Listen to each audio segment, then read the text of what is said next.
जब भगवान श्री कृष्ण ब्रज को छोड़ करके द्वारकापुरी में रह रहे हैं, ध्यान से सुनना, तो भगवान के एक सखा हैं, प्रेमी हैं, सेवक हैं, उनका क्या नाम है? माधवदास संत। और माधवदास के कौन शिष्य हैं? जगन्नाथपुरी के राजा। ध्यान से सुनना, जगन्नाथपुरी के राजा माधवदास के संत हैं। तो जगन्नाथपुरी के राजा ने जगन्नाथ बुला लिया, माधवदास को वहीं रहने लगे। भगवान श्री कृष्ण प्रतिदिन और समुद्र के किनारे माधवदास से मिलने के लिए आते थे। डेली यमुना किनारे बैठ करके बातें करते थे। एक दिन कृष्ण ने बोला, भगवान कृष्ण कहने लगे माधवदास के हाँ धीमे बेटा, हमारी कुछ इच्छा है। कि क्या? कि हम चोरी करना चाहते हैं। माधवदास कहने लगे अब तो सुधर जाना चाहिए, इतने बड़े हो गए, चोरी की कह रहे हैं। कहने लगे हमारी इच्छा है चोरी करने की। कहने लगे तो करो। तीनों लोग का नाथ एक चोरी करने की कह रहा। माधवदास कहने लगे करो।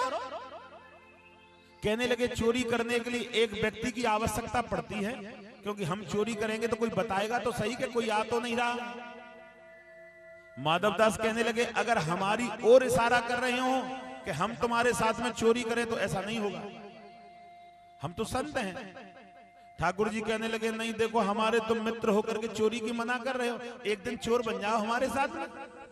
माधवदास कहने लगे देखो हम संत हैं, चोरी करेंगे तो सब हंसेगा। कहने लगे एक दिन। कहने लगे चलो तुम्हारी इच्छा तो बन जाते हैं चोर। अच्छा चोरी करनी क्या है? कि जगन्नाथपुरी का राजा है ना, कि हाँ उसके बगीचे में कटहल के पेड़ बड़े सुंदर हैं और उन पर कटहल पक गया है, तो हम कटहल चुरा करके खाएंगे। माधवदास हंस गए। जगन्नाथपुरी का राजा तो मेरा शिष्य है, तुम एक कटहल की क्या चाहते हो? मैं 100 कटहल तुम्हें दे दूंगा। कहने लगे नहीं, चोरी करके खाना है। आहा, बड़े प्रेम की बात। कहने लगे चलो करो चोरी। रात्रि के समय चोरी करने के लिए पहुंच गए। भगवान जगत माधवदास से कहने लगे एक काम करोगे कि हाँ इस वृक्ष पे चढ़ जाओ और कटहल तोड़ लाओ, हम नीचे खड़े देख रहे हैं सबको, कोई आ नहीं जाए। माधवदास कहने लगे हम चोरी करना नहीं जानते, पहले हमको सिखाओ। कहने लगे चोरी में केवल एक ही काम है, इशारे से बात करनी है, मुंह से नहीं बोलना, क्योंकि मुंह से बोलेगा तो किसी को पता पड़ जाएगा, इशारे से। कहने लगे ठीक।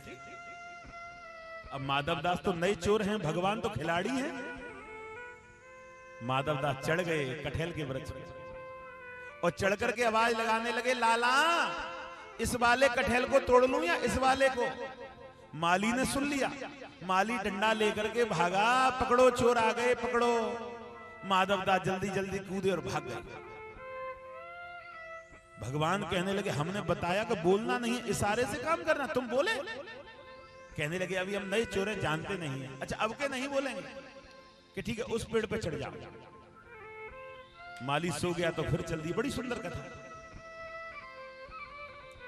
चले गए। दोनों वृक्षों के बीच में माधवदास खड़े हो गए और कृष्ण दूर खड़े हैं। कृष्ण से बोल रहे हैं लाला कि हाँ मुझे इस वृक्ष पे चढ़ना है या इस पे? माली कहने लगा ये मानेंगे नहीं, डंडा लेके दौड़े तो भगवान तो भाग गए और माधवदास को पकड़ लिया। माधवदास कहने लगे कृष्ण बड़े चालू हैं, हमको फंसा के भाग गए। माधवदास को रस्सी से एक वृक्ष से बांध दिया। माधवदास कहने लगे देखो चोरी करने का कष्ट आज पूरी रात वृक्ष से बंधना पड़ेगा। वृक्ष से बांध दिया और सुबह बांध करके दोनों हाथों को और राजा के पास में ले जा रहे हैं माधवदास को। उधर से राजा आ रहे हैं।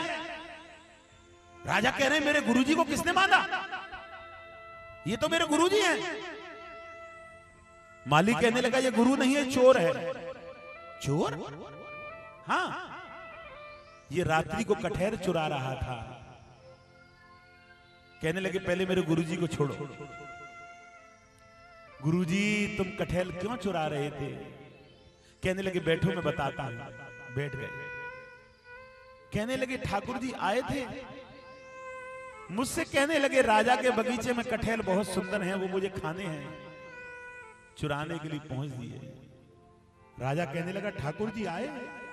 कि हाँ। धरती पर लेट के रोने लगा। ठाकुर जी मेरे बगीचे में आए? कि हाँ। चीख चीख के रोने लगा कि गोविंद द्वारकापुरी से मेरे कटहल खाने के लिए आया।